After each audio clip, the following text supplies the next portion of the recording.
All right, I will call the meeting to order. It's agenda date, time, and location were properly announced. Thank you all for coming out tonight. We'll start off with the approval of the minutes of the regular meeting of October 27th, 2025, and the annual meeting of October 27th, 2025. Kim said she made some changes to the minutes of the annual meeting, just mostly just moving the things around, not like the verbiage or anything. So just the actual location. Is there a motion to approve those? So moved. Oh, yeah. Brian, Katie, is there a second? All right, any questions or discussion? All those in favor, please say aye. Aye. Opposed? Motion carries. Next, we have the payment of the bills. Is there a motion to approve for the month of October, the amount of $1,497,716.81? So moved. Chuck, is there a second? I'll second. Rainey, any questions? We had a couple questions, and I think Patty was able to answer all of them, right? Yeah, Okay. it's a list. Thank you. Love when we get them early. That's good. So thank you. All those in favor, please say aye. Aye. Opposed? Motion carries. And the cash summary? Nothing really to highlight out of the normal for this month. So if you have no questions, I think we're good. All right. Donations. We had some donations. Substantial. Yes. Yes. Very nice. So thank you to everyone. Thank you for the individuals that are actually out there. You know, Mr. Wills working with the short track. The Karen Spalding one, I do want to, that's on all of our heartstrings, right? When her husband came in and said that's something that he knew that she would want to be part of. So, and then donors choose it too. So it's fantastic. That's it's a really great way to remember Karen. Excellent. Thank you. I didn't see any comments from the public. No, Kim? Okay. And board committee reports, policy committee met, and we have some updates, corrections later in the agenda. And curriculum, that's where they were? They were in curriculum? And you'll have something later in the agenda? Okay. And we'll do building reports next, and then we'll have a treat. Okay? All right, let's do building reports.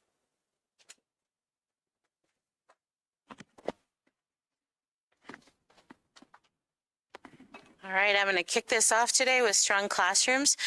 We have been working with CISA, Tina from CISA 7 in our math planning with our bridges. She's coming back for her last time with us on December 1st.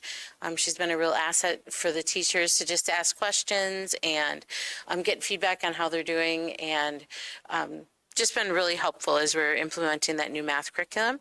I wanted to make the board aware that Ames web testing for our Act 20 alignment is the first week of December. So then we'll be able to share out with parents how their students are progressing, which is really exciting.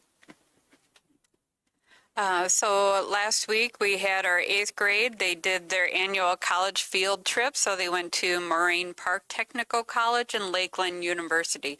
In the past, they've done Lakeland and LTC, but LTC changed up their format, which was more high school, geared towards high school. So they went to Moraine Park, and I have to say overall the kids came back very excited. They found the tours and the information really very beneficial. And so some of them, it sparked like new career ideas already. So they were looking forward to what kind of classes they can take next year in high school. So that was very exciting. We have our next upcoming pre-ACT, ACT practice day, Wednesday, December 17th. So our freshmen through juniors will be practicing, and we're really focusing on growth from our first practice day to this one. So, and our first practice day, very successful. So our teachers have been targeting and working on those different skills. So we're looking forward to seeing what data we get from that. All right, and then moving on to strong culture, our themes for the elementary school right now are responsibility and innovation, and this is part of our Unitas curriculum that's also kind of working on those character skills and making connections to the world around them. So it's pretty exciting. The middle school monthly theme this month was trust, and so we've been doing lessons and discussions all around trust. And thank you to Jake Frias. He's here today as well. He brought in a speaker last week, and it was highly engaging. Corey Greenwood, Your Story Matters, and I would say a lot of the comments from the high school students, it was one of our best speakers yet. They were really engaged with the content and the format, and it was really about talking about his own experience to help them with the overall message of persevering and resilience. But really high energy, and I thought very well received by our students. Anything you want to add, Mr. Frias?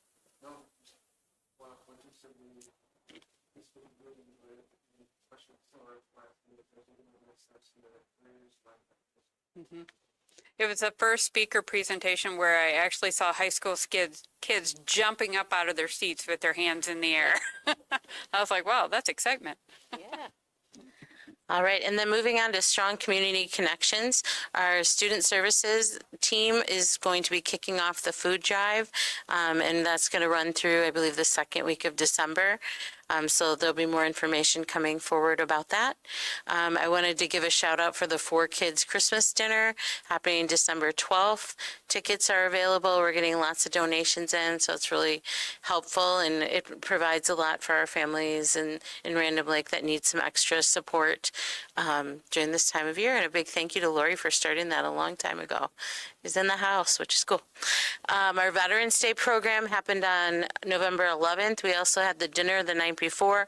It was just really it well-rounded the whole holiday of Veterans Day, and I think it was very meaningful to a lot of the people in the community. And it's exciting to see all of the students at all of the grade levels participate in that program and make connections with the community. So that's really wonderful. A big thank you to Cindy Barber and Debbie Poole for putting that together. And last but not least, we have our Generations friends that are here tonight that have been working. So I'd like to pass the mic to Mary and Lori, and they can speak to that. So I'm gonna give them these while they're, all right. So I'll do a little introduction here. You go ahead. And this has been something, Mary, when did we start this journey? It was like 2019? Yep, 2018, we were already organizing, so. 2018. Yep. So this board and some of our members here weren't here at that time. Mary had this really great idea to create an intergenerational experience for our students and the residents at Gables on the Pond. And it has hit many different iterations, right, Mary? I mean, Yep. it's been. We've tried different things, yeah. You know, Lori, even in retirement, we pull her in to help us do really wonderful things and do this. So we're helping Lori fail retirement by doing it, but there's some really cool things. Like, I feel like we're in the best groove that we have been Yeah. since 2018. Yeah, And when we talk about strong community connections, we just had a board meeting last week, like, let's talk about this and have you guys just come in and share, because there's really great engagement happening between our students and the residents over there, and there's some really cool things happening. Yeah. So Mary, please tell us yeah. a little bit of what you see and learn.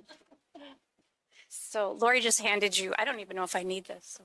That's for them, they can hear us at home. Oh, okay, I do that need it then. Yeah. yeah, Lori just handed you, it's actually a printout of a report from activities last year. It was more of a personal working document, but it shows some pictures of what an activity looks like, what's needed to pull it off, what kind of organization, what the cost is, what worked, what didn't work, suggestions if we would use it again. So it's just a working document, but it could give you a flavor for like how we put our activities together. And it's usually with the connection in mind. We're not trying to just do an activity. We'd like to actually create connection. We'd like them to know we'd like a resident to know the children's names. We'd like the children to remember the residents' names from time to time. And we see that that's actually happening. So I came on the scene way back in 2018. I'm from West Bend, but I have a work associate that owns Gables on the Pond, and she was all about the generations blending. And I shared with her my passion. I'm a registered nurse. I worked in long-term care and geriatrics, that I wish that the generations could be together. It's such a loss for both ends of the spectrum when they're not. And when I saw that the school district was right next to Gables, I mean, they're neighbors. They're like, just walk through the backyard and you're there. I thought, like, there has to be a way to bridge this. We have to get these groups together. And so we just kept working at it. And we've had a lot of people, like, we've had board meetings for so long there's so many logistics, but I'm going to just, last year was, I would say, quite successful because we got a lot of help from Rebecca in scheduling the grade school. We went from K4 through 5th grade, coming, it's every 2 weeks, and we'd have a planned activity.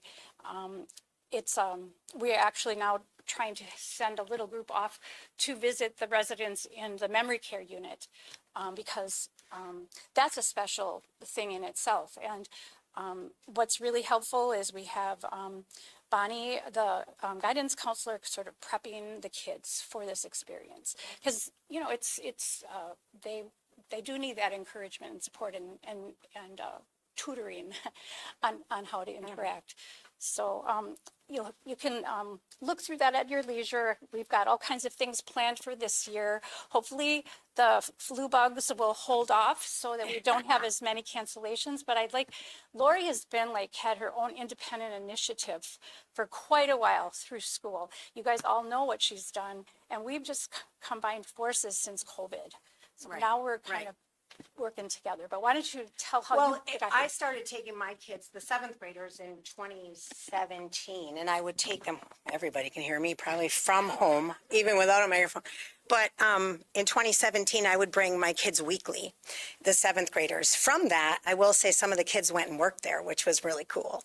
But during that time, Mary then approached me because she saw me there with the kids and asked, would you like to be a part of this? So again, tweaking, starting out with younger kids, moving into 7th graders because it's who we had. And that worked really well for a long time. The little kids seem to work better. The younger, the better. The residents seem to respond really well to when you bring littles in there. Not that they didn't like 7th graders, but 7th graders can be intimidating, as we know. But I think the biggest thing is to see the empathy that it creates, in the kids, but also in the residents, believe it or not. I remember a time one of the residents, I'd said, get out here, I went into his room. I said, get out here with these kids. And he said, well, I don't want to, I'm retired. I said, well, I'm not asking you that. I said, come on out here. And he said, well, I have grandkids. I said, well, some of them don't have grandpas. And that's when he was like, oh. So, it really creates that they're just with that. And that's really the ultimate goal, is to, again, that relationship, not just going in there. Yes, there's activities. It gives them something to do. But the goal is to build that relationship so they can just, bridge that and we're this year it's an improvement. We keep tweaking it every year. We're having the kids scheduled 2 times in a row. So we get to build. There's a familiarity to build on. And that's what we find to be really beneficial. The residents look forward to it. The residents look forward to it, and the kids, it's heartwarming. It is always more than what I expect to see them respond. I mean, it's not across the board, but to see how open they are and affectionate they are, naturally affectionate. You wouldn't think that. It's like sometimes you see these children and it's like, I don't know. I know that age. I wouldn't ever guess that that's how they would act, but it's like, it's almost like a natural, they're drawn to each other. So, yeah, we only see like, it's good times ahead for this. I'd love to keep going. We do get supported by the United Fund of Random Lake and Adele. We get a yearly grant that helps with, supporting some of the supplies that we have. The Gables, of course, has supplies that we're able to utilize.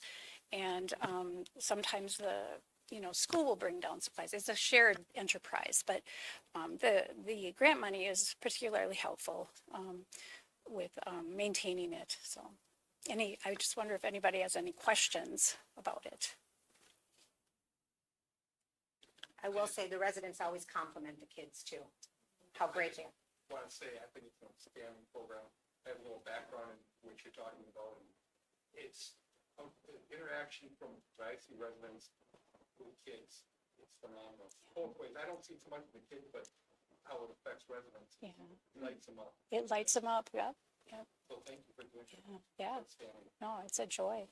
Yeah, it is. Mhm. It really. And I just wanted to add, we had the honor wall recognition 2 weeks ago now. And some of the students that you started off, Lori, were our National Honor Society students that were actually helping some of our veterans navigate, carry plates. Like if you would see how our kids interacted with, a generation of people, maybe they don't have grandparents. Yep. You'd be just proud, and that's because they have these interactions early on, and that's part of building that together. So we're building those skills and that empathy, and it's a really, really cool thing. Thanks for coming tonight, guys. We're not even asking you for it. Don't waste an opportunity, Lori. All right, we'll finish up with student acknowledgement. So we had our Big East All Conference results. So for football, wanted to recognize RJ for offensive lineman All Conference. For football and boys soccer, Brady for defenders honorable mention. Unfortunately, we did not have any of our students in volleyball make the All Conference listing this year.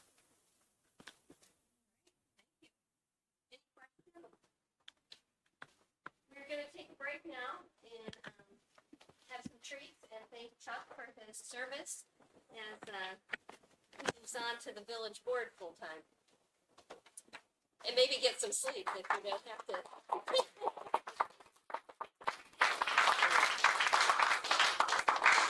And Kim put some treats together and Chuck brought some too, so you probably need to take doubles or something, so they don't have to take this home. So help yourself. We'll take like 10 minutes or so and have a treat.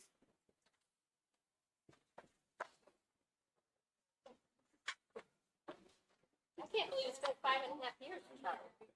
Yeah, it's amazing how quickly that goes, isn't it? I feel like we just got on, didn't you? Well, compared to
Warmer in here than it was. Okay, thank you, Lee. All right, we will come back into session here. And if you still need a treat, help yourself. We still have more. We won't judge you for getting up and going over there. Okay, so that takes us into district report cards and Mr. Olson. So it's that time of year again to look at our school report cards. So we'll start with the district one. Again, just to refresh everyone's memory about how it's computated, there's 4 pieces of the pie. The 4 pie pieces are different percentages at every school level. So at the district level, one piece of pie is achievement. So that is how our students are achieving on Forward, the state test, grades 3 through 8, pre-ACT grades 9 and 10, and then ACT grade 11. So that's just achievement for the years we're looking at. And then the growth piece of the pie is how are students in that same grade level growing on Forward from grades 3 to 5 for elementary, grades 6 to 8 for middle school, and then at the high school, how they're growing pre-ACT 9 to 10, and then from 9, 10 to 11 in the ACT. So that's the achievement and growth. The target group outcome, the green piece of the puzzle, is our lowest quartile at each building. So it used to be that those were the students with labels who we were looking at, but now the DPI said, nope, it doesn't matter what label kids have. How are our lowest achievers doing in each building level? And then the on track to graduation is 3rd grade ELA, 8th grade math, attendance, and actually graduating. So as you can see, we're doing really well with attendance. I'm hearing from other districts who are having huge attendance problems, and it's just not something we're seeing right now. So we're fortunate and happy that our attendance is pretty good. Our graduation's above state average, our 8th grade math is above state average, and our ELA is close. So we're doing well overall in all the different measures for the on track to graduate. Whatever you got. Okay. The elementary score is very similar to last year. I looked back at 3 years of data the other day, and I think the highest was 62.8, and the lowest was right around here, 62.4. So it's been consistent, but now as you see, the pieces of the pie have shifted compared to the district one. And this year, we're looking at 2 years of data. Every other year has been 3 years of data. So as I've said before, this is kind of a moving target for us a little bit. Every year they shift the percentage of the pie pieces and they change some of the data sources.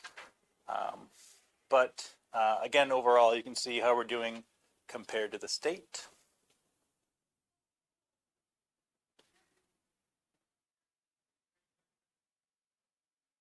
Any specific questions about the elementary one? You know what our growth was last year? It was a little bit higher. And Becky has promised us that it'll be higher next year as well, because we put all this effort into CKLA and the new math And curriculum. one of the things that we were talking about with our ELA scores growth, I think we're all a little disappointed on what the numbers were. But when you think about the radical change that we did with the new curriculum, new assessment procedures, new data, we're seeing things in our current assessments that we feel very confident that these next rounds will be better, and this is what happens when we radically change. So hang tight, and we will be following this up with some of our things, with scores and some of the things that we're seeing that are a lot more immediate than this was given last March, and we get them, we went by. Okay, last year the middle school was 70.5, and that was exceeding expectations. This year they're 70.3 and meeting expectations. So 0.2 of a point dropped us a star. So that's the cutoff. So middle school, again, consistently near that exceeding expectations overall score. And I can see for the middle school, the achievement is a bigger piece of the pie than it was at elementary, and growth is a little bit smaller. But again, seeing the same kind of trends, doing well, at or above the state average. ELA, again, is a little lower. I've had more talks with teachers in the last month about this data than I have the previous 9 years. So we're doing a better job of making sure our staff understands this information, how it relates to them. So we should be seeing some growth in this in coming years as well. So in terms of the overall score, is there, you said we're beating the statewide averages. Is there a percentile or relative ranking that they have with regard to these reports? In terms of the overall score, Yes. there's a breakdown of how many schools are scoring, meets, exceeds, what's below meets.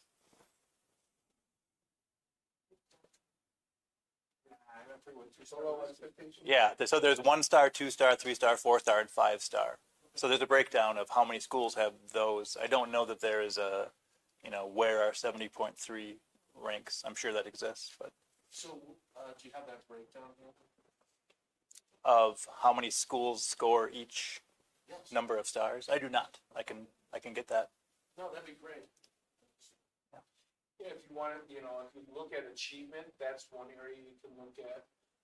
The gray bar, if you look under achievement, the top one is ELA, and the second one is math. So you can see when compared to the state, math we're above states, and ELA we're down. So that's a good comparison on where we're at with the state. Even in the middle school, that was a K-8 ELA. So that's the way you can, that's a great way to compare across the state as well. Is it always, for on track to graduation, are they always comparing the third grade English and eighth grade math? Like that's consistent every year? For the last couple, yeah. Because someone has figured out those are the key indicators of graduation. So next year, we should be huge on our ELA growth.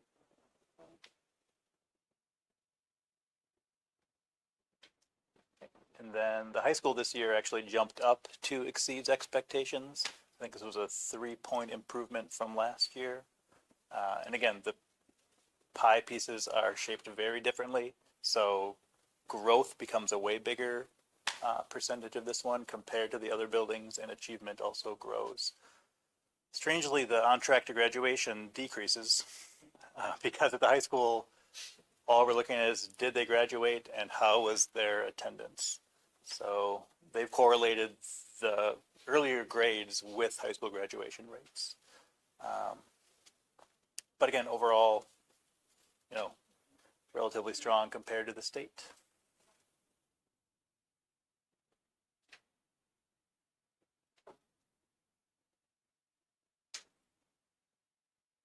And for the high school, it's not counted into the score yet, but there's an extra page that tracks how we're doing with number of advanced courses, our number of students in dual credit courses, students who earn industry recognized credentials, and students who are in YA or similar programs. And we are blowing the state average away in those measures, sometimes 3 to 4 times how the state's doing. So those will be counted in here in the next few years, I know.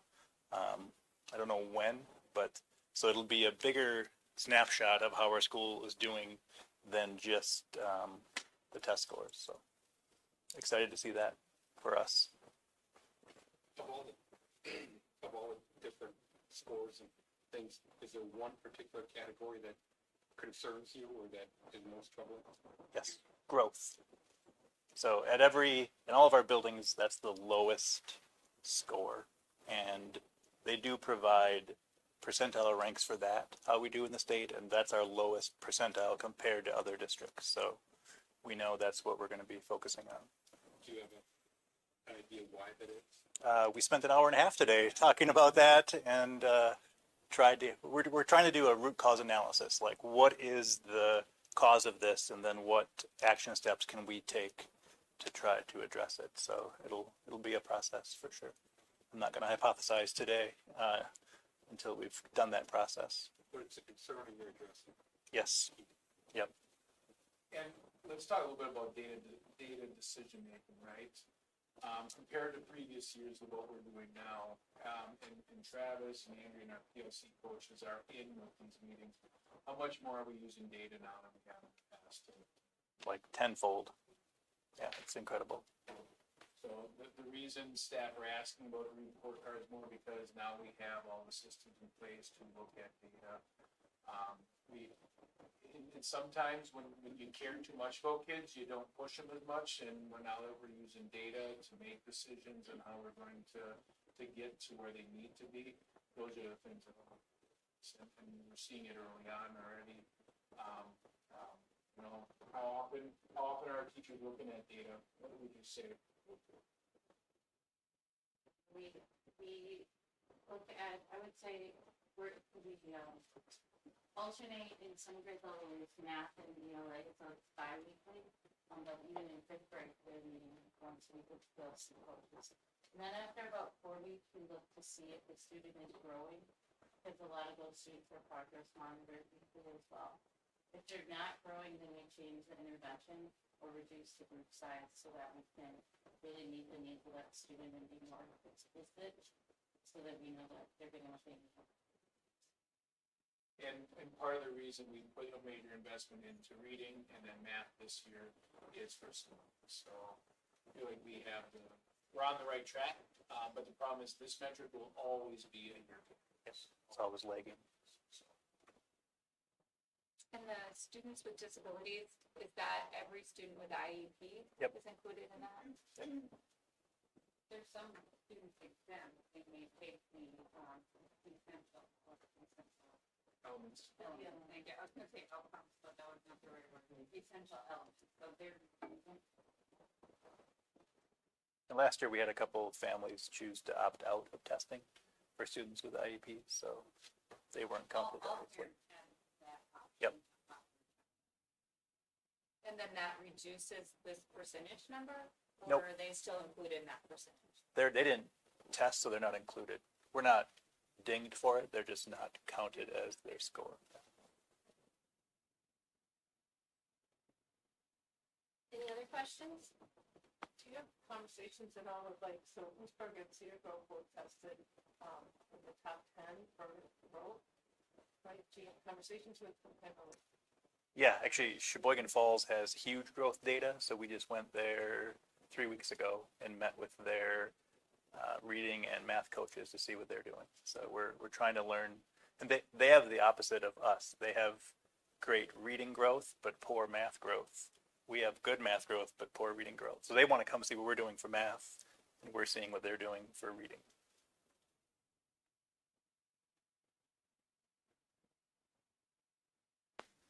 I would say we probably did it some last few years. Yeah. CKLA, with Amplify, with the math curriculum, where we're getting our staff out so they can see what it looks like in an exemplar environment as well. And are Lewisburg and Cedar Grove a little ahead of us on that process, CPI stuff? They've been doing PLCs for 15 years, right? Yeah. I would say we're in that same mold. We're halfway to where they've been with using data, making those decisions, guaranteed viable curriculum, common assessments, all those things that we've been. All right, thank you. Thanks. Thanks, Travis. Next we have another presentation, pupil services. Speak up, speak out. Absolutely. Unless I gotta talk better. I'll pass it over to you. I'm Tracy Kosowski. I'm the school psychologist here. We, as a pupil services team, are always looking for ways to access our students.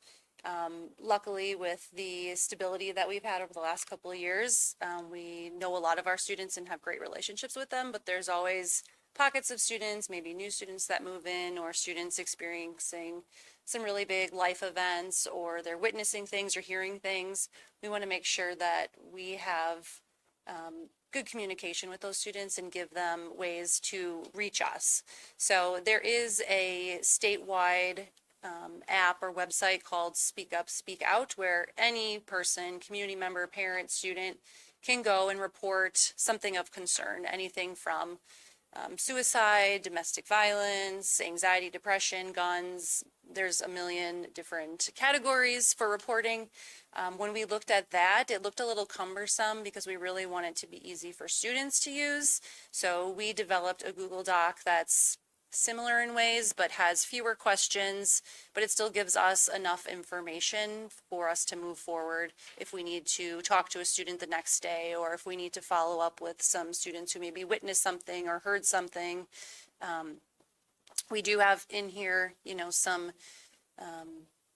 statements about how this is going to be seen by school personnel more than likely during the school hours. So if there is immediate danger or concern that somebody might harm themselves, we do have some links and phone numbers in there, like the suicide crisis line, some Sheboygan County resources that people can access. Maybe it's the weekend or it's late.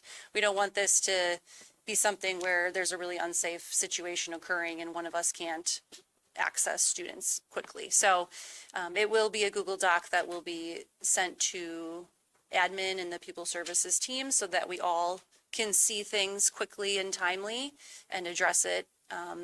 Hopefully students are going to use this, but we're also opening it up to community members or parents if they also are hearing things or are concerned with something maybe they're seeing online or something that happened at a school event.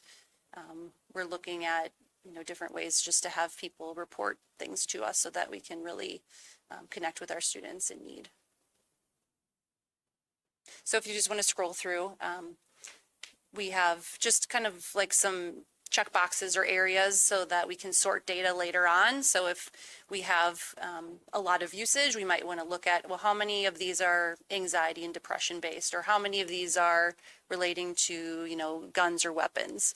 The second question is kind of just describe the incident. The student or parent, whoever fills out the form, can describe what they know, where it happened, who might be involved.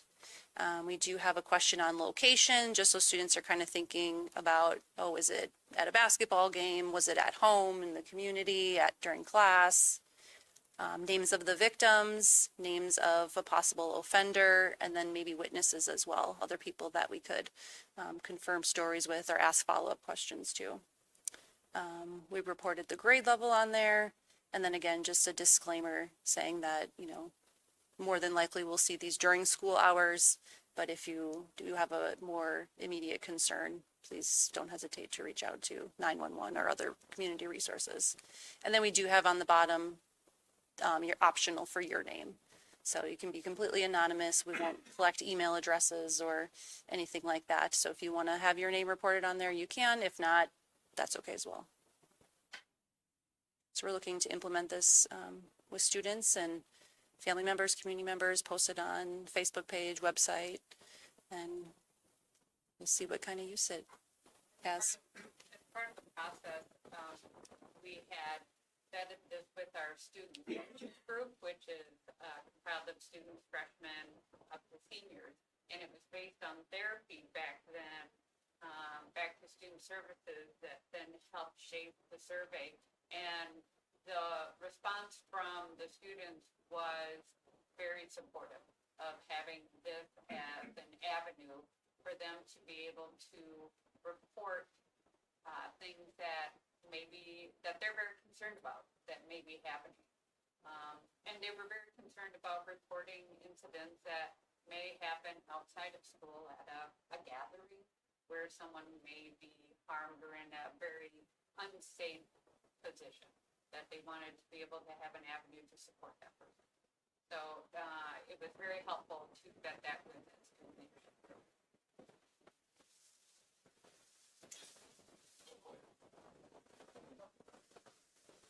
Just, maybe talk about that, like, how this actually happens.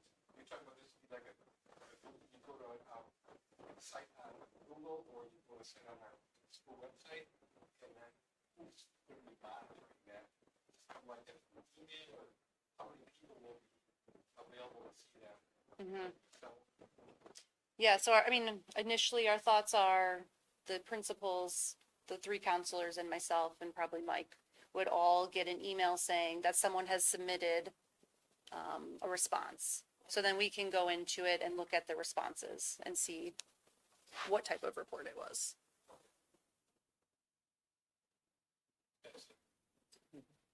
Yep. Yeah, so it'll be a link on the website, and when you fill this out, it really looks just like an Excel spreadsheet with these answers and these things. And so, it'll be a running list of reports. So I'm a little uncomfortable with the, like, so allowing it to be anonymous, but also allowing them to be anonymous. I think that an accusation made anonymously, right? So Yeah, no, I think that's something to think about and navigate, and I'm sure when it comes out, the newness, you know, you'll have some people kind of playing around with it or submitting things that are not true or goofy, just because it's new and they want to try it out. I think that's just something we'll have to work through. But I think educating our students on how important this is and when it's appropriate to use it, when maybe you might want to do something different or stop into the office or bring it up to a teacher. Hopefully over time, I see that kind of novelty wearing off. And maybe if they want to report their name and they're like, I don't want to say, or I'd rather have, you know, a private conversation with you face to face, they at least can indicate that if they report their name, they don't maybe have to say who it was, but after, you know, additional conversations with the student, we could decide what information we needed to know. you don't really have a way to reach back out to them if they chose at this point to say not, right? So I feel like maybe something there that says more like we will do everything in our power to communicate. But we can't really move forward without. Yeah, it's a good point. And I also feared too, like if they're saying this person did that and this person did that, but they don't report, and then we feel like, well, this was kind of severe, let's look into it, and then I'm asking someone questions about something false, like that too could be a little tricky to navigate. If somebody's looking to help somebody else. Yeah, I guess I'd hope so. I would.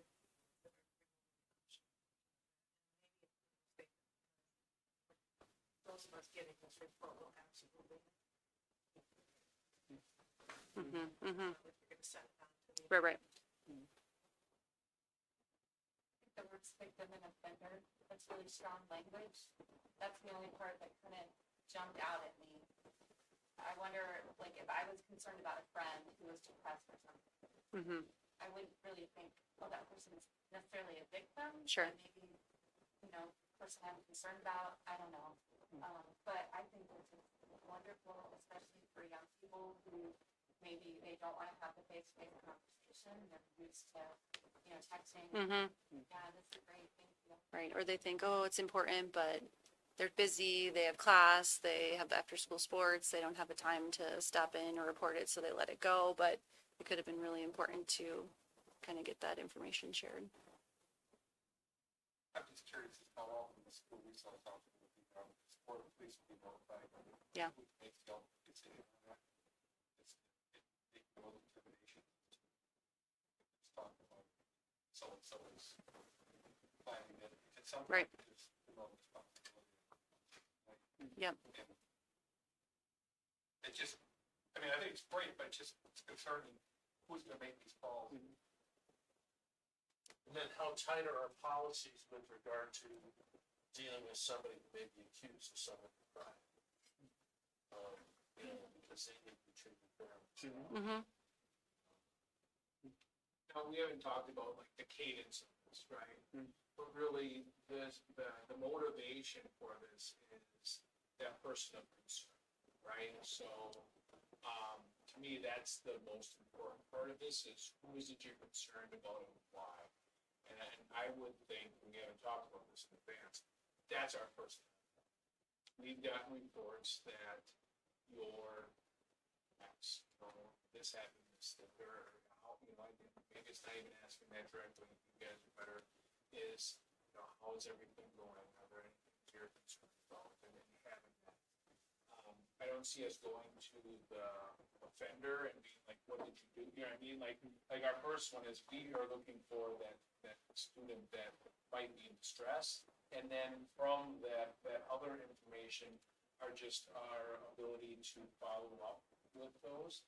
But I don't see us going after the offender. I see us going after that person concern. And then if we can get some pieces of information to help, we know how it is when we're questioning students, right? Sometimes, once they know we know a little bit more, then they'll give us more, and it's that. And we've had incidents that have occurred out in the community that we've said, hey, this happened on school grounds, this is not a school situation, but yet here we're querying students about things that are happening in the community. So, do we assume, there's some reportability requirements, mandatory reporting?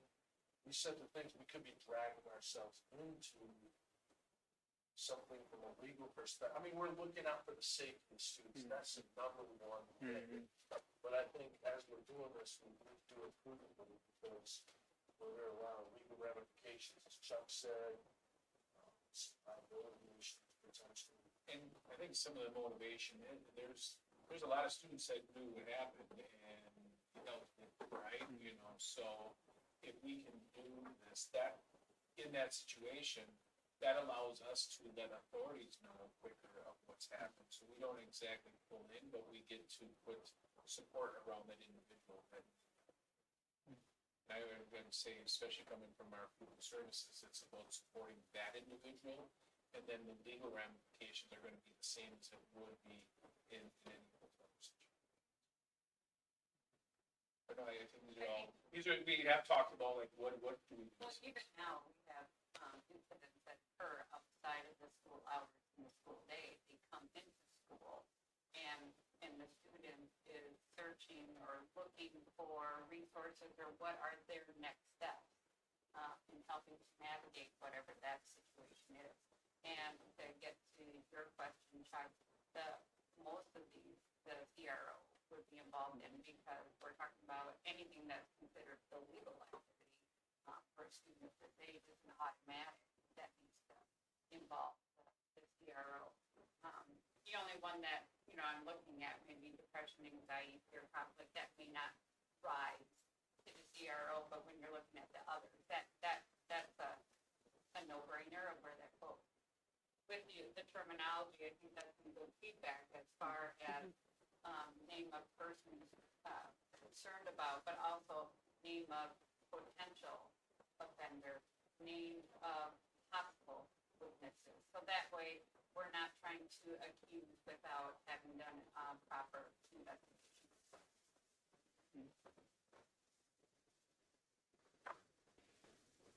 Any other questions? You're required to answer every. As of right now, yes, we can always, based on feedback, we can always go back to a group and determine what should we require, what should be required, but this is just the first draft of it. Yeah, is it possible to have it like kind of switch, so if somebody clicks on a button, anxiety, depression, anxiety, like if they're concerned about a friend hurting themselves, right? Then maybe the questions are asked next are different, right? Like, so it's just like, who are you concerned about? And then getting to know better. Goes to a different page with different questions. Mm-hmm.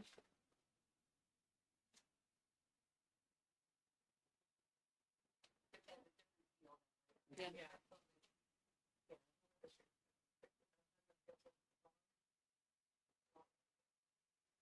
Oh, and it might be scary to fill out as a student when you hear these words, like, it's not, it's really intense. Mm-hmm. Yeah, I like the language that. Yeah.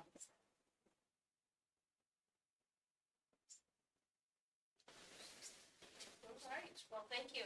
Thank you for doing this. look forward to what you decide. Yeah, absolutely. That's good feedback. Thank you.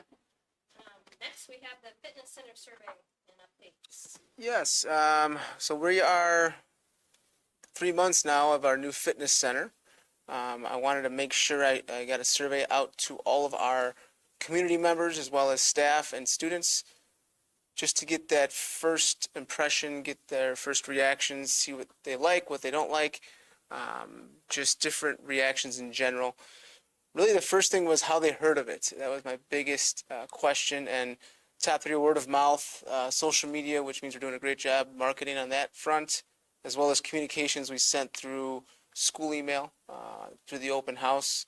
We had a lot of people come up, and that very next day we sent an email out, and my email was going crazy the next day. So it was great. It's a good problem to have. I was going to put together a chart, but it's very simple. We had about 20 active memberships in our previous weight room. We've got just over 100 now. So I don't think a chart needs to show that much of a growth. But if you go any day of the week after school, it's busy with kids, high schoolers, and adults. The first impression was one of the questions I asked. It was clean, big space. It's triple the size of our old weight room. And then the layout.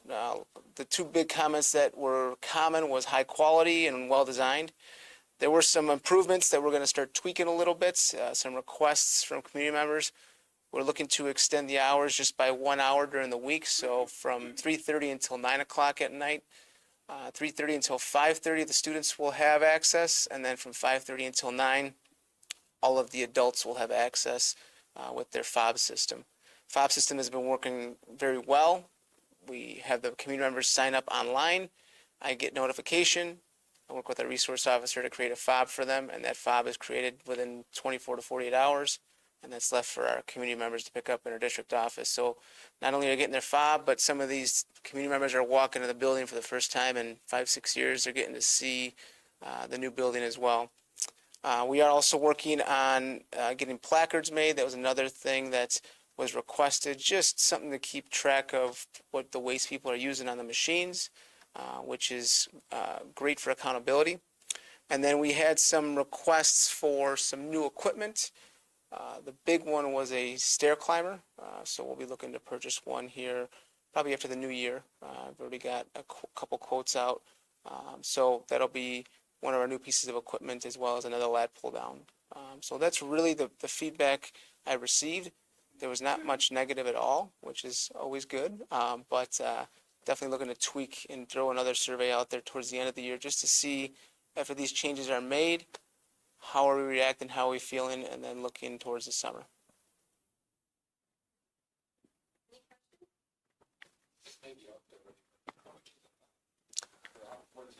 $75 for the year for community members, and then $150 for non-community members. And then for our first responders, military, current, and veterans, as well as alumni of 4 years or less, they get it complimentary. When the students use the facilities after school, are they being supervised? Yes, we have supervision every day from 3:15, 3:30 until 6 o'clock. And then from there, we also have cameras that are watching. I've got camera access on one of my monitors as well, just if I ever need to. And it's come in handy a couple times just to make sure the right people in the right places.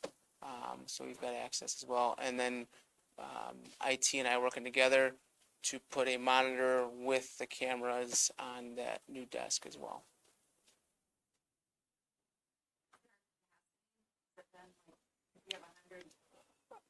With our space, you could fit close to 60 people in there at one time, adults. Now, if you're talking middle schoolers, those are kind of 3/4 of the people, but you could probably fit 60 people actively in there. We'll probably see, just like in my previous career, come January 1, you'll see an increase of memberships, and then by St. Patrick's Day, it'll go down a little bit, but we're looking forward and preparing for that increase come January 1.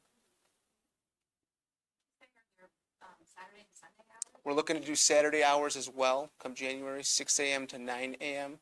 That'll be fob access for the community members. And if the rule is too, if a student wants to come in, they have to be supervised with an adult or a coach during those fob access hours only. Similar to, there was an email sent out today for the holiday hours for Wednesday and Friday, fob access only. So if a student wants to come in, they have to be supervised with a coach or a parent. Thank you. The state funding postcard. Okay, I know I sent this out to, the group, about a week or so, even before the board meeting. As a, one of the things I feel very fortunate in Sheboygan County, the superintendents, we get together, once a week virtually. 3 times a year we get together, just kind of making sure that we're all on the same page.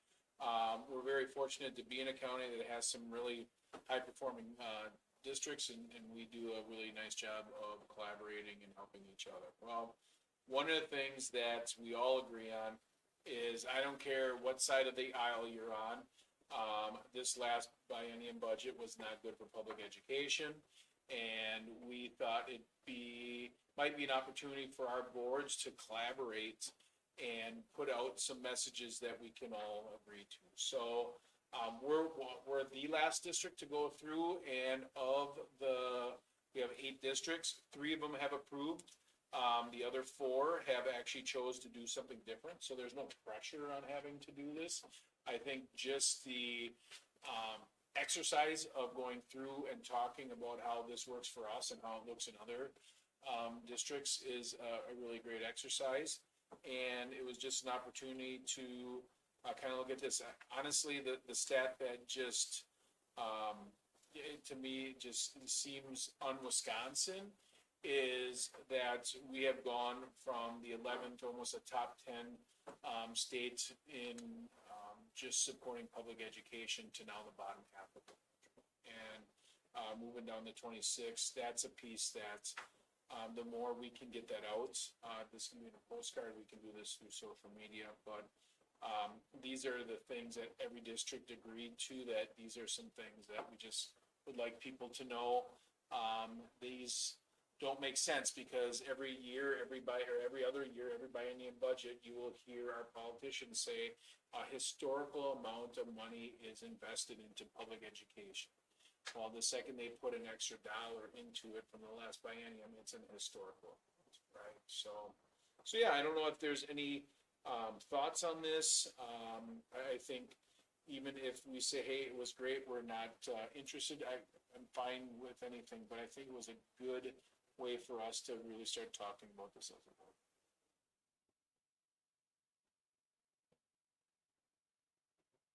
Any thoughts about the stats on the postcard? I guess that would be my first question as you looked at this. Any questions on the stats you're seeing? Any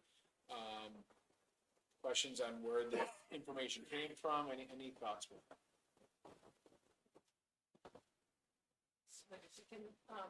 So I'm not a huge fan, right? Like, I think talking about the 11th to 26th, well, I don't doubt that that's true, makes it feel like we don't care about quality, we just want the money, kind of. I mean, that's a little stronger than it.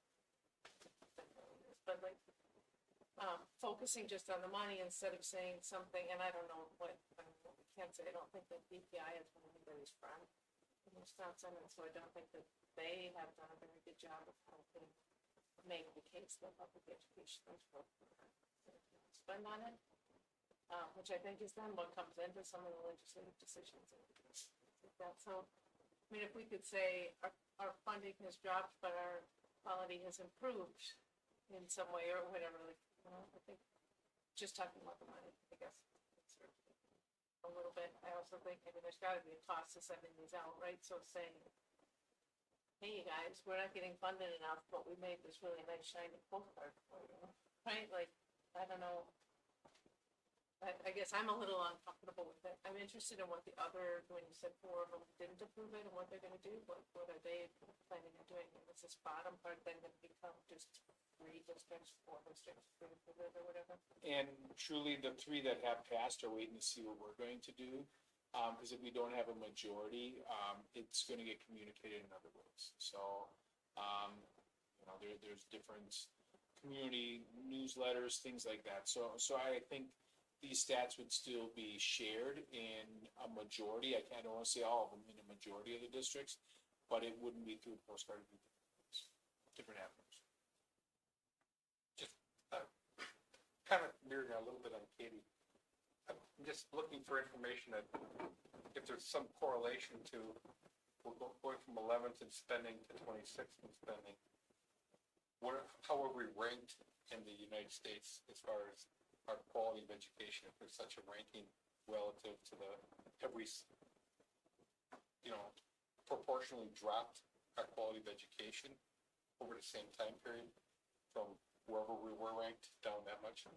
Am I being clear? No, you're being clear. I would say, and I'm trying to think, because there is an overall, you know, they can look at ACT or things like that. And overall, Wisconsin has stayed in the top 15-ish in the nation around ours. So even with the drop in funding, we've been able to, you know, find ways to keep the achievement of our students at, you know, I would say the top 20% of the nation. I'd say maybe 25%, I guess I would say so. Yeah, I don't, but yeah, there is a national statistic out there. But I think it has dropped. I can look at that. I was just thinking messaging wise, if you could relate it that, look, we've, you know, got less money, but we're maintaining our standards, but we need more money to grow to keep it, I don't know, just throwing it out there. I don't know. Thought something. Or maybe not even so much that we need more money as that this is shifting, like, in order to maintain our standards, be aware we're shifting to the local taxpayers, like the legislature. And we've been fortunate, we've been able to reduce our mill rate every year. Like there's some of our districts, I don't wanna name them individually, that have significant increases in mill rate because there has been a huge shift to the local taxpayers. So in some ways, some districts are looking at this to say, hey, this is the way Madison has shifted and putting the onus on our local tax base and not state. What's that? Can I say something? Yeah. Just about the 11 to the 26%, we're still getting the same amount of money. This is stating though, the burden is being pushed on to the taxpayer. That I think is the message that is important. We are doing okay with it for us in our district because we've been able to do that.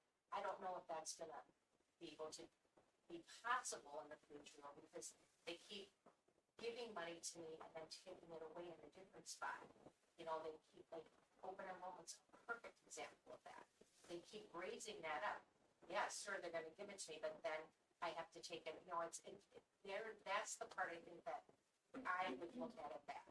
That's the part that I think is alarming to me as a taxpayer. Not that our school district, because we're getting basically the same. It's just it's more coming from the taxpayer.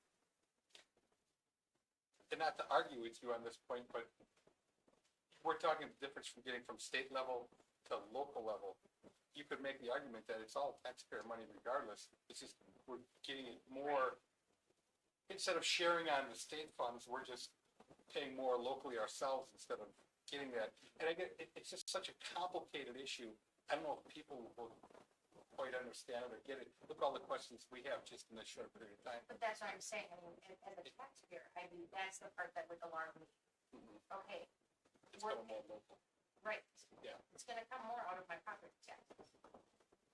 And that's where, as it becomes more local, when large districts like MPS pass referendums, some of our tax base goes to paying for those referendums by doing that as well. So the more our people know that sometimes the money that you're paying for school isn't always coming 100% to our school because of these large, you know, $250 million, $300 million referendums are happening in places that, you know, in some cases don't even have their budgets aligned and they're still passing referendums. So there's a lot of screwy things going on in the state when it comes around public schools, and that's not even to mention voucher schools and having a student at Lutheran High the state of Wisconsin pays more for a high school student at Lutheran High than they do in Random Lake by, over $1,000. So, there are political beings at play. And, as you see this, there is a feeling, and I would hope as a board member, you see there are some threads in the kind of dismantling of public education that's happened, right? And if we just sit by and say, okay, we're in a decent spot, we can pay our bills, we can give raises, we can do that. There will be a place that even no matter how well we are at squeezing blood out of turnips, we're gonna be running out of them. And I would say even in our district, we've done some really great fiscal things. Patty has been able to, but I'm worried about what that next biennium could look like. We know where we're gonna be next year, but if they pull another biennium like they did this year, and this isn't Republican or Democrat, because I don't think either's did us any favor in this as much as the other. So I think I'm equally disgusted on both sides of the aisle. So what's is there like the call to action? What do we need people to do? And is that what we should be clarifying? And I think that's a good question, because there's no call to action with this, right? But like growing up, G.I. Joe said knowing is half the battle, right? So if you know that we're doing more with less, especially when you use it, because I think the state one that hits me is we hear about what's happening in the state, but if we have no comparative data on what does that mean, people don't recognize we were frozen, our budgets were frozen for 2 years over COVID, while every other state, I think there's a handful of states that didn't, in the nation, continued to get those inflationary increases and things. Some of that drop had to do with what our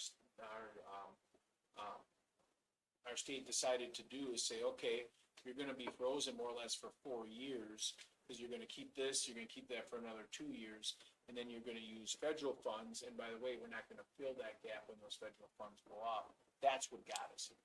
And, I think the call of action is hopefully in some way, I think sometimes in Madison, our representatives in rural settings need to know that we do support public education. And we know that they may not be what we agree with in urban settings, but I think we need to find ways to at least put that voice out there that we're doing good things. We're making some really, really great decisions here. We're keeping working on going from good to great.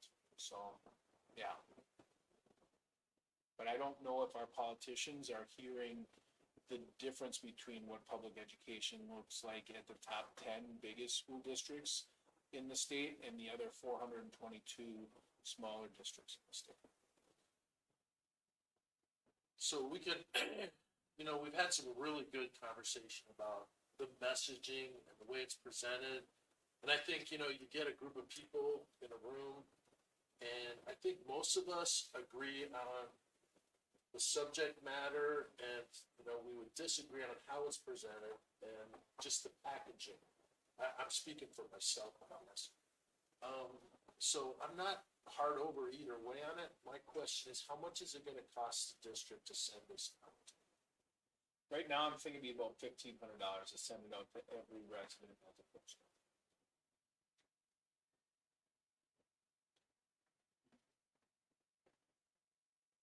Would that go to open enrollment as well, or no? Everyone that lives in our attendance area.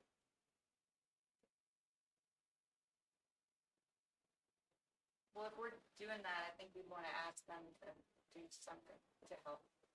It's kind of like, how can you help? Like, Right. otherwise you're hearing this message and everybody's scared their property taxes are going up. Right. And so everyone's in fear now. And then they're mad at us. Yeah. Yeah. So, like, this is how you can help. Mhm. All our representatives. Maybe we need to host like a meet and greet invite them here, get all these districts together and be a collective voice that way. And that's, I think, every meeting in our superintendent meeting, I think everyone's saying, yes, we are a stronger voice if we're talking collectively, right? So if this wasn't the message we feel comfortable with now, what could be that way of taking that next step. And, you know, I see this as possibly being a topic for a board retreat on what's the message we want to send. If we're not going to do this, what is one way we feel comfortable this time? And now, next, as we want to take the next step, maybe we bring boards together, board presidents together to want to sign up for our meeting, or others to like, how can we do this? Maybe it takes a little bit longer, but at least this was a thought that got to this point.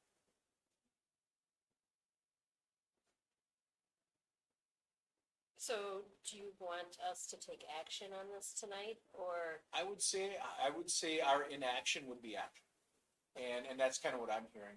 And I think that's perfectly fine. And, instead of voting it down, we're not gonna take action on it. And, we'll find a different way to communicate some of these things. It will take some time at our board retreat on maybe 3 or 4, things that we want to talk about. Everybody good with that? All right, Okay, thank you. thank you. Next, we have the 360-degree district review. And first of all, thank you to Mr. Stout. How many hours did we spend together? I think it was, most of the day. Yeah, It most was of the like day 7 going through that. So it is not in completion. I just wanted to get out and show you, this is kind of the communication to our parents and guardians and caregivers. This is the communication to our staff. This is to our students, and here's the survey. As an admin team, we looked at, we talked a little bit about them today, so just wanted to show you guys, this is what we're working on. Brian and I took a big chunk of time to making sure that this survey is chunked into what does it mean to have strong classrooms, strong culture, strong community connections, and trying to convey the things we're doing, but also getting that feedback. So our ultimate goal is to have this go out a week or two before spring break, so we have a little bit of time. And this is something we have budgeted. This will be a postcard that goes to everyone lives in the school district with a QR code that they can do these different questions. So I guess instead of going through a lot of it now for as late it is, I would ask, go through the survey, look at some stuff, maybe have some notes, and we can discuss this a little bit longer at our board retreat as well. Yeah. So I wanted to get this out. I wanted our community to know that this is a multi-month, making sure that when the survey comes out, it's something we really can get some good feedback from all of our stakeholders. Mike and I spent a lot of time making sure it was connected to our overall objectives for the district, and then also connected between the various groups that we were seeking input from the students, from the staff and faculty, and the community members and so on. You know, the first blush that was worked through needs to tweak, and we spent a lot of time rewording it. You know, I think too, it's got a good blend of, you know, taking a look at the district as a whole, and then varying down into components. So, I mean, we can obviously talk more about it at the retreat, but we felt pretty good walking away. Great, thank you for doing that. Like, how did we get the link? I never saw it Should have been in the documents. in the document for this meeting, or for? No, this, Mike, you said you already sent this out. Did I send it out to you? I don't think I so. didn't see. I mean, I'm feeling like I'm pretty happy if you did. Yeah. I'm like, Yeah, maybe I did. I was like, I must have missed it in the. I can send it. I'll send it Yeah. tomorrow. Okay, great. Thank you. So we met in, policy, and we had some technical corrections, which didn't change the definitions or the meanings of anything. So that's just a notification. And then the next one, we had some policy updates, 34-2. Is that basically covers all of the updates? Wait, okay. So the committee thought that a single reading would be enough for that. Is there a motion to approve? So moved. Rini, is there a second? I'll second. Amy, any questions or discussion on the policy updates? There didn't seem to be anything too large in here. I just have to ask, as I went through, there's a discussion about, nominal values for gifts. And I didn't take the time to go and look and see what that was. So what is I just wanna know, is our Is it, policy? do we have a number for the nominal value of a gift? It's, paragraph 3214, staff gifts. Talking about not accepting gifts beyond the nominal value. I was just curious what it was. Let's see, it's referencing. Oh, it was referencing, let's see, policy 1130 and 3230.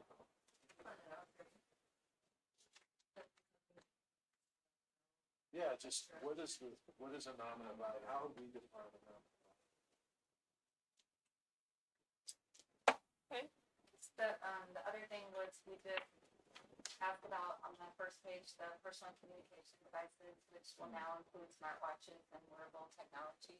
And we wondered how that was gonna affect, our students and what's written in the student handbook. 'Cause I don't think we wanted to say that they can't have their watches.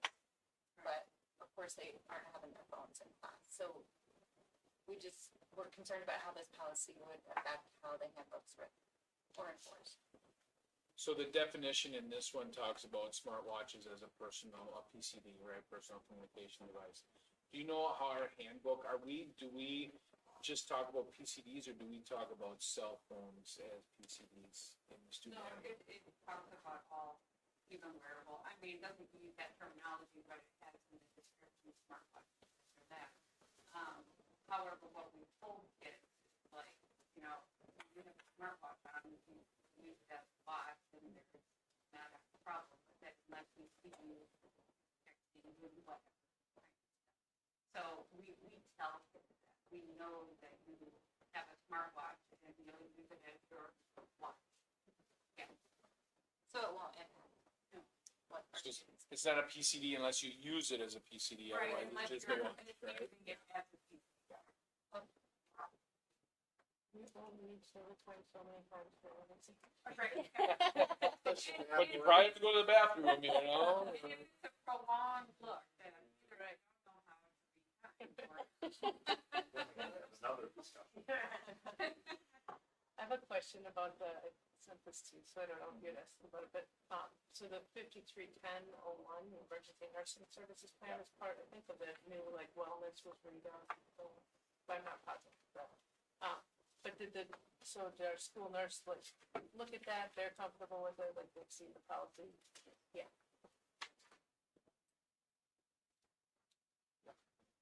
Any We actually other, talked about that in the committee meeting, right? any other questions or discussion? I just have to ask, did you guys discuss animals on district property and those, that are determined to be, service animals?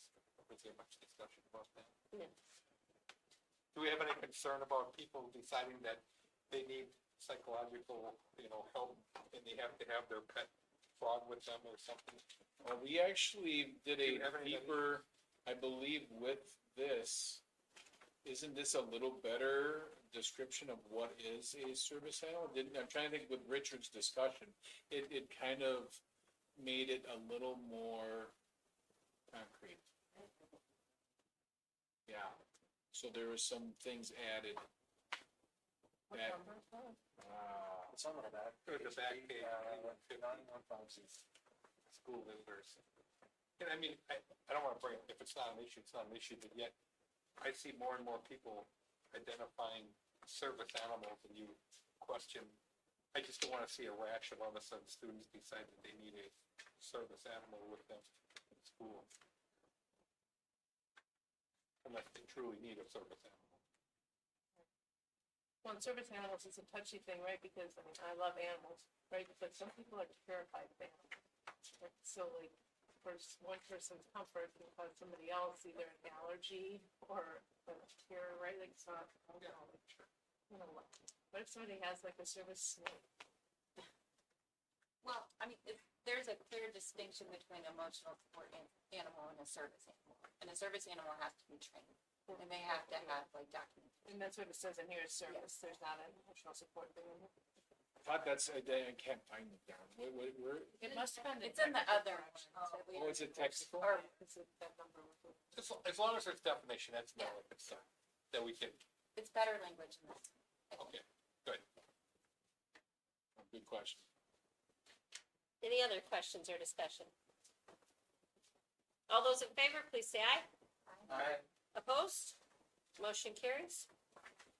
So then we don't need to do item 15 for first reading. That takes us into new courses for 26, 27.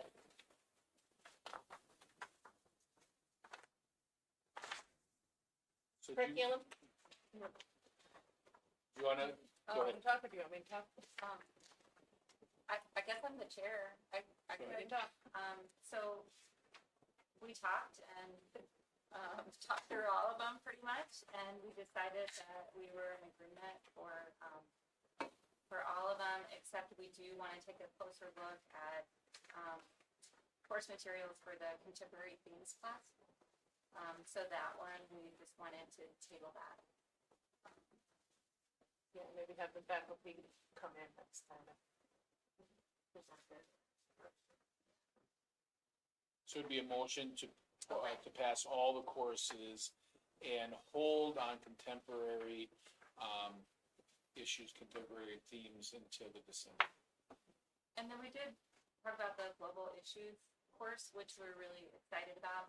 And is this where we kind of just want to make a call out that we're reviewing the resource pretty regularly to make sure that it's a nonpartisan resource.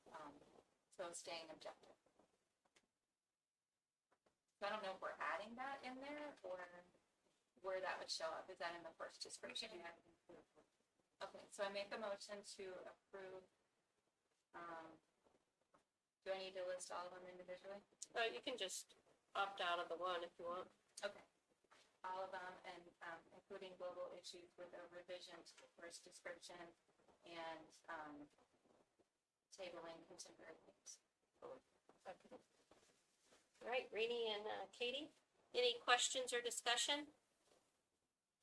Yeah, what was the thought process behind sports, sci-fi, and survival? I'm a little, I feel like just by the title and of itself of reading through, I feel like it's getting a bit away from our, building our students up in terms of core competencies. It sounds like a good summer class, like a summer program class, but I'm not sure, what was the thought process behind it? What are we teaching? Okay, who's got the answer to that? But Do you, Jake, or Susan? Probably both of us, so chime in, Jake. So, our students have been expressing in scope meetings or individual conversations with Mr. Trias as well as the teachers that they would like more options when it comes to ELA courses beyond the required English 9 and 11 or AP. After that, we have creative writing and media. And so students were just expressing desire for different, broader themes of courses and options. And so the English department put together a survey so that way they could get some student input and feedback. What are you interested in delving deeper into when it comes to reading and writing? So also with part of that sci-fi course, it's not just, reading maybe sci-fi materials. It's really analyzing it, it's comparing and contrasting it, it's delving deeper into with their writing, with the analysis of what they're taking away, what are the themes of that. So getting deeper with those stories. And so that was one of those where students were coming back. We want more, classes that are more relevant. They're feeling media studies and creative writing are not really relevant anymore. And they felt they wanted to connect more relevancy to what was being done. So that was the behind that. Go ahead. Well, and like more in the interest, right? Interest, right. Yeah, so the students are interested in sports and sci-fi and stuff, and so we can develop some of these skills by doing something. Well, anytime you can find a way to engage a student in a core class and find something they're interested in, a career pathway, and relate it in that core academic, explore the book.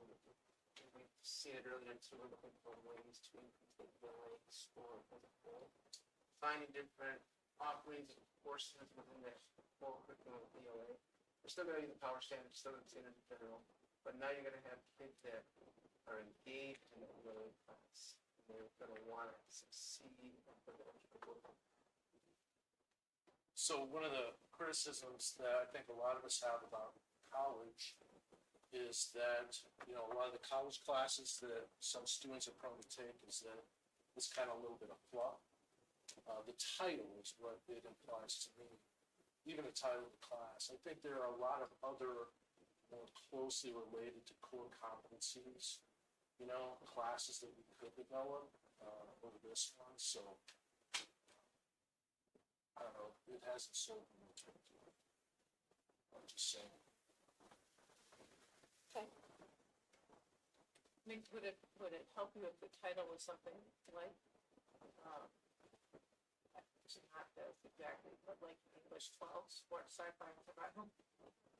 Or whatever we would call it, right, like diving deeper into ELA? To me, these are things that you do in a club. They're things that, you know, it's a summer interest class. I think, I mean, there's like sci-fi or sports themed books or some of the survival stuff that's out there that I think is really pretty and literature. Like, I think it's encouraging students to want to read, and I think like that's. I mean, they have to delve deeper into the themes, the symbolism. I mean, there's a lot more than tell of some of the stories and even Chuck, did you have something that? Well, this is, I don't know if it's related or not, but in a packet I found in my email, course on introduction to automotive. And it's not listed here. Right. What's up with that? So all the courses aren't listed in the agenda. Do you recall that I sent an email that said that there were 3 or 4 courses that I had included with the original packet? The agenda is such that we can approve the courses that are not listed. They've been provided to the board in an additional email, been provided to the committee. They don't have to be listed on the agenda Okay, per se, in order for us to approve them. okay, I must They have weren't missed that. posted, the posting doesn't say anything about what the actual courses are, or the actual, Okay, so I guess I have a simple question. Is intro automotive one of the, yes. it is, okay. Then I have some follow-up questions on that. I didn't see how many credits it would be and what kind of a cost is this gonna be to the district? I mean, when's the last time we had an automotive instruction class here and what do we have for, you know, facilities and equipment to handle that? Do we have quite a bit? It's, okay, I didn't know. No, to answer your question, credit-wise, it'd be an elective credit within tech ed, your normal half credit, class. We do have a lift that we can use, and Mr. Reedy has extensive knowledge within that realm. He's, him and his family have done race cars over in Fort America since the 80s, this is before he's born. But he's got a lot of experience in that realm, and he's been offering to me individually, meaning that he can bring some of his own cars in and show the kids and different materials and try to do stuff in his cars. So with the intro class, because we also have sort of like a small mission in middle school. So that'll be sort of the precursor coming in. So he's already got some of that initial equipment now. And as part of the budgeting process for next school year,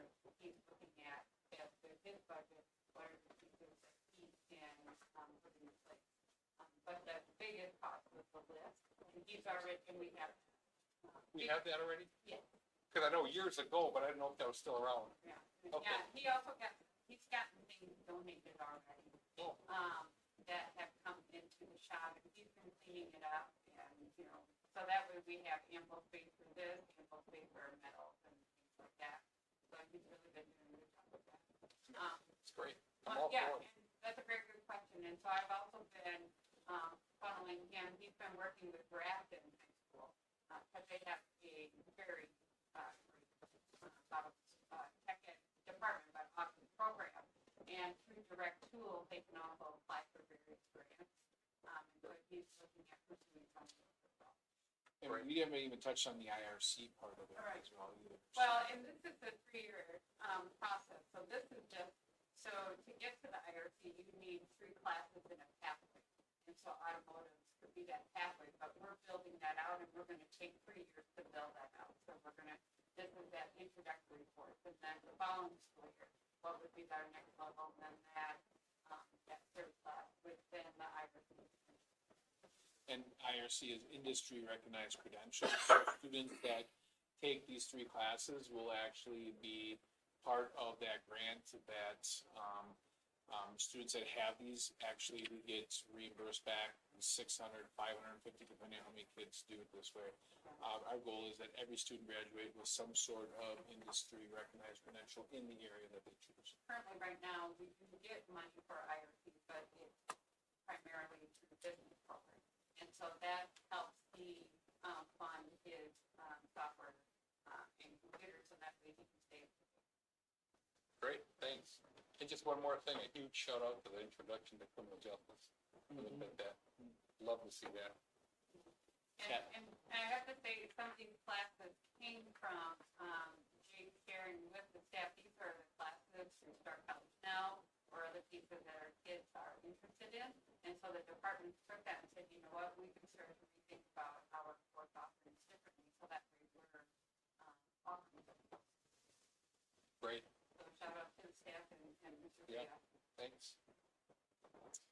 Do we want to look at both of the ELA courses again next month for Ryan to Feel comfortable? Yeah. And we can get like a more thorough description.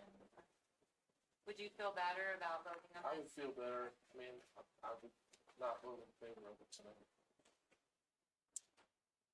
Can we change that motion? Yeah, you can, yeah, go ahead and just amend that to, So I make a motion to approve. I feel like because they're not written in the agenda, I should be saying. yeah, that. sure, Okay. do it. Food sciences and processing to farm to table. Global issues, social studies with, note on reviewing the resource every few years. Nonpartisan. Right, for it to be a nonpartisan resource.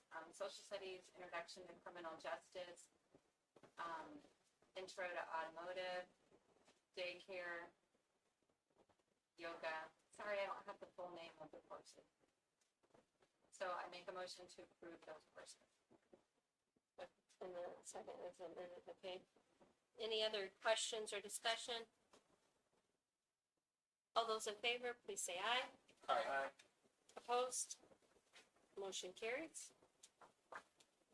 And that takes us into co-curricular coaches and advisors notifications for our high school boys and girls basketball, wrestling, and middle school boys basketball.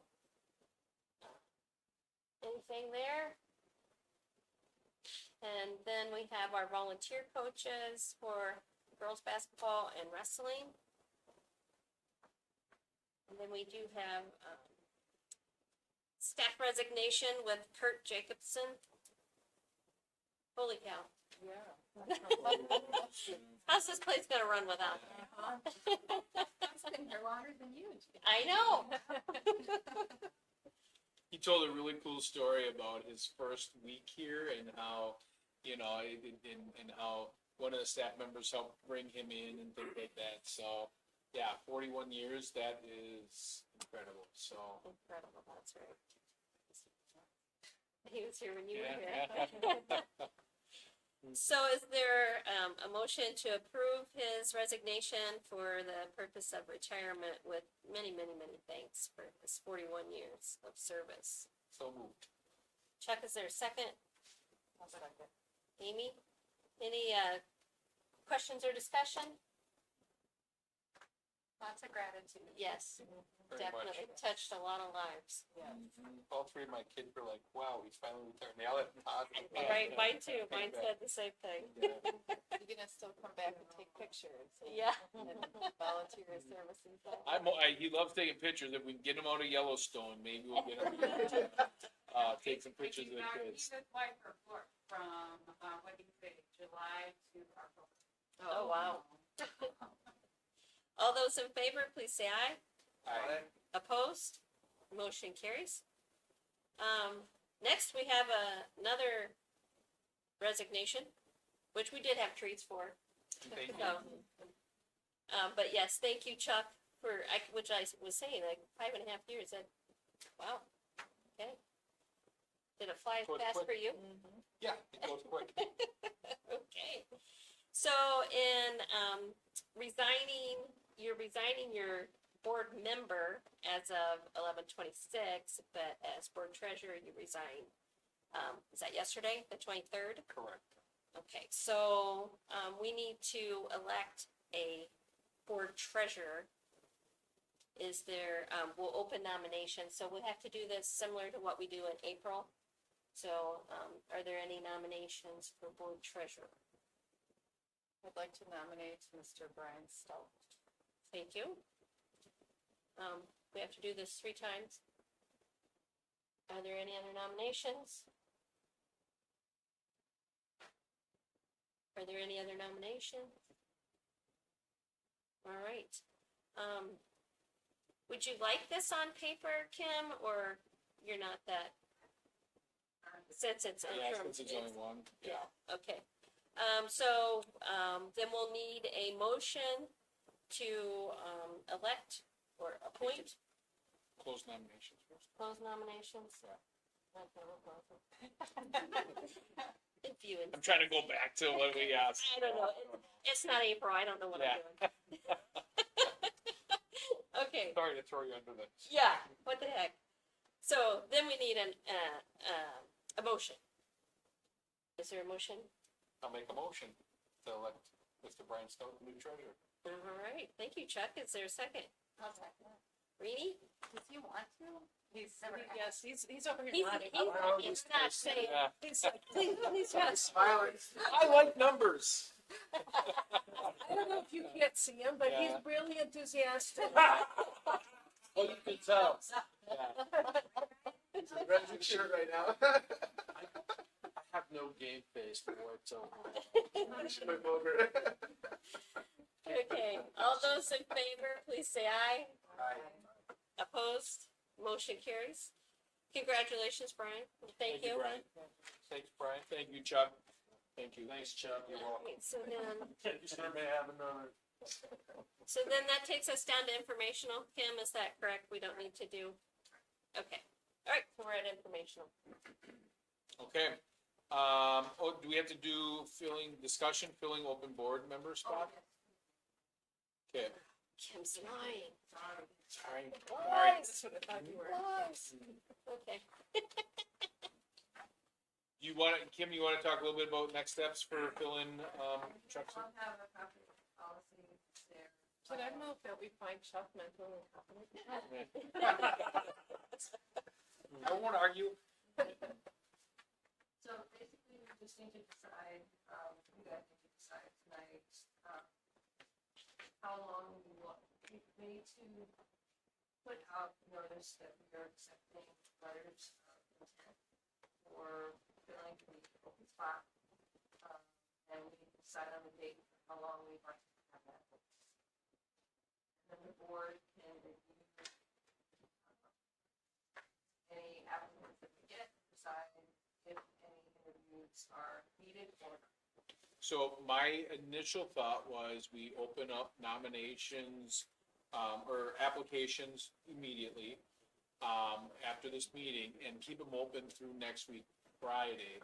because if multiple people submit their application, we can review those applications at the board retreat and then decide if we need to do interviews and where we're at from that, with the goal of having that discussion there and having hopefully somebody that's interested in place for the board meeting in December.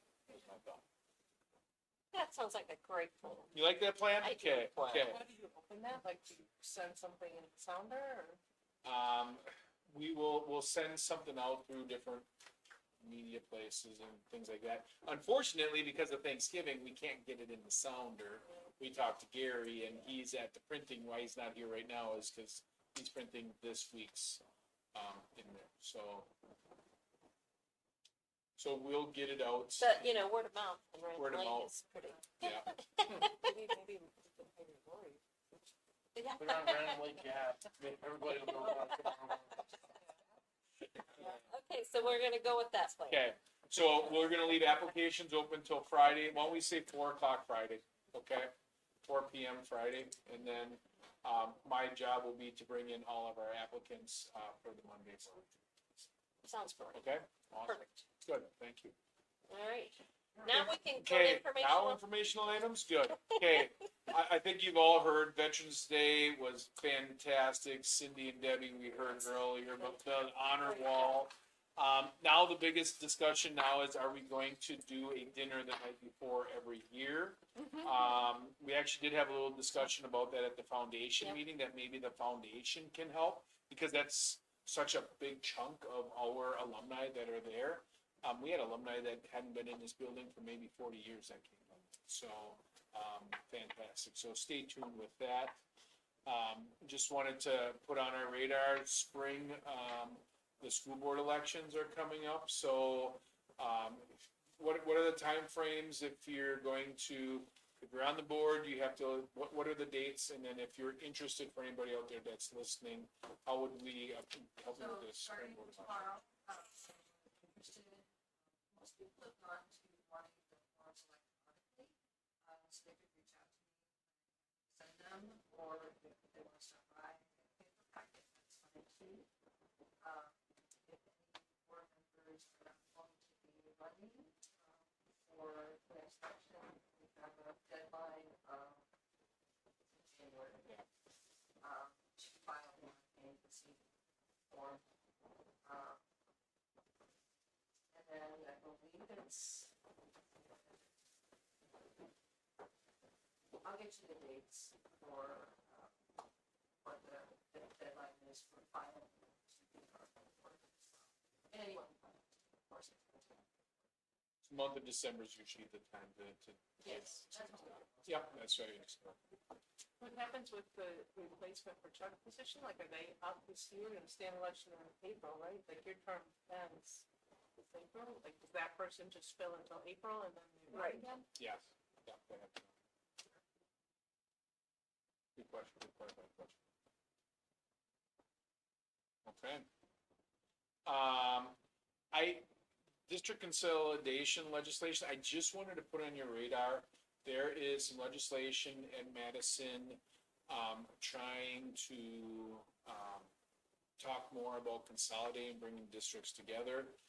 The last plan I had seen is districts that consolidate will get $2,000 per student as a one-time payment to help do that.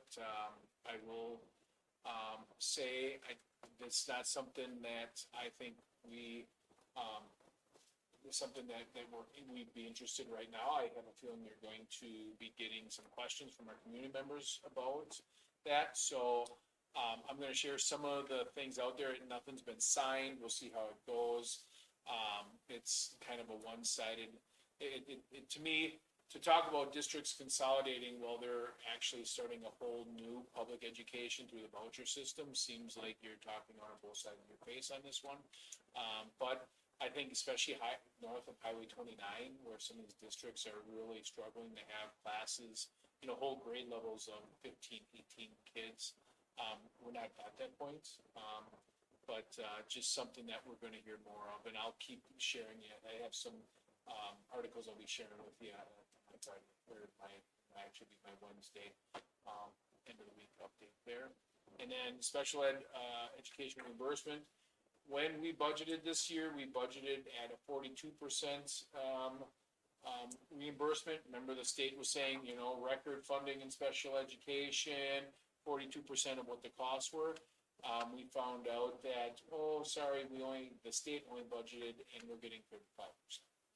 So we have a 7% delta, and again, in voucher school, there is something called some sufficient, and what is it, some sufficient and some, so when they tell a voucher school that they're gonna get $14,000 for a student, or, you know, the 18,000 for special ed, they get that amount.